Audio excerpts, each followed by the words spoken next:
ଶିଶୁପାଳଗଡ଼ ବନ୍ଦେଶ୍ୱର ଶ୍ରୀ ଶ୍ରୀ ଦୁର୍ଗେଶ୍ୱର ମନ୍ଦିର ଏବଂ ମା ଅନ୍ନପୂର୍ଣ୍ଣାଙ୍କର ମନ୍ଦିରରେ ଜାଗର ଯାତ୍ରା ଅନୁଷ୍ଠିତ ହେଉଛି ଏବଂ ଆଜି ସକାଳୁ ସମସ୍ତ ନୀତିକାନ୍ତି ସମୟରେ ଉଚିତ ସମୟରେ ହେଇଛି।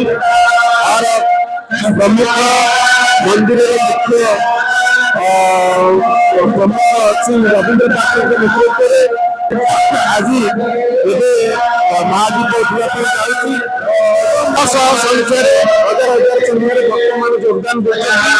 ଏହାପରେ ଆରମ୍ଭ ହେବ ପ୍ରଭୁଙ୍କର ମହାଦୀପ ପରେ ପ୍ରସାଦ ସେବନ ହେବ ଏବଂ ଦିନବ୍ୟାପୀ ବିଭିନ୍ନ କାର୍ଯ୍ୟକ୍ରମ ଜାରି ରହିଛି। ଏବେ ମହାଦୀପ ଆରମ୍ଭ ହୋଇଗଲାଣି ଓ ଅନୁରୋଧ କରୁଛି ସମସ୍ତ ଭକ୍ତମାନଙ୍କ ପାଖରେ ଅଛନ୍ତି ସମସ୍ତେ କରନ୍ତୁ ଏବଂ ପ୍ରଭୁ କୃପା ପ୍ରାପ୍ତି ଦୁର୍ଗେଶ୍ୱର ମାତା ଅନ୍ନପୂର୍ଣ୍ଣାଙ୍କର ଆଜି ପବିତ୍ର ଜାଗର ମହୋତ୍ସବରେ ମୋର ସମସ୍ତଙ୍କୁ ବହୁତ ବହୁତ ଧନ୍ୟବାଦ। ସମସ୍ତେ ଆସିକି ଏଠି ଶାନ୍ତି ଶୃଙ୍ଖଳା ଭାବେ ଦୀପ ଜାଳନ କରି ଏବଂ ପ୍ରସାଦ ସେବନ କରିବା ପାଇଁ ସମସ୍ତଙ୍କୁ ବି ଅନୁରୋଧ ଅଛି। ସମସ୍ତେ ବି ପ୍ରସାଦ ସେବନ କରିବେ। 5-6 ଲୋକଙ୍କୁ ବି ମଧ୍ୟ ପ୍ରସାଦ ରହିଛି ଏବଂ ପ୍ରଭୁ ଲିଙ୍ଗରାଜଙ୍କର ମହାଦୀପ ଉଠିବା ପରେ ପରେ ଆମ ଦୁର୍ଗେଶ୍ୱରଙ୍କର ମହାଦୀପ ଉଠେ।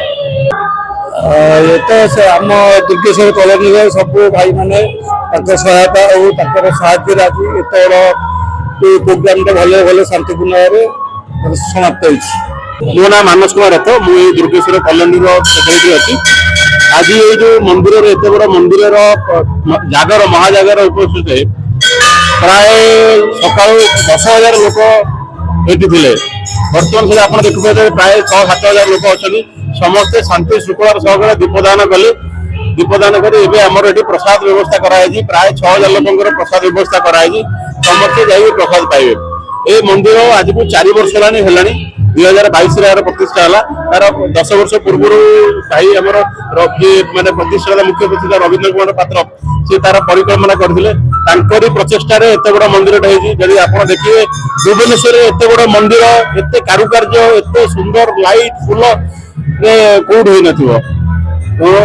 ତାଙ୍କର ଇଚ୍ଛା, ତାଙ୍କୁ ଭଗବାନଙ୍କର ତାଙ୍କ ସେତିକି ଆଶୀର୍ବାଦ ଯୋଗୁଁ ସେ କରିଚାଲିଛନ୍ତି।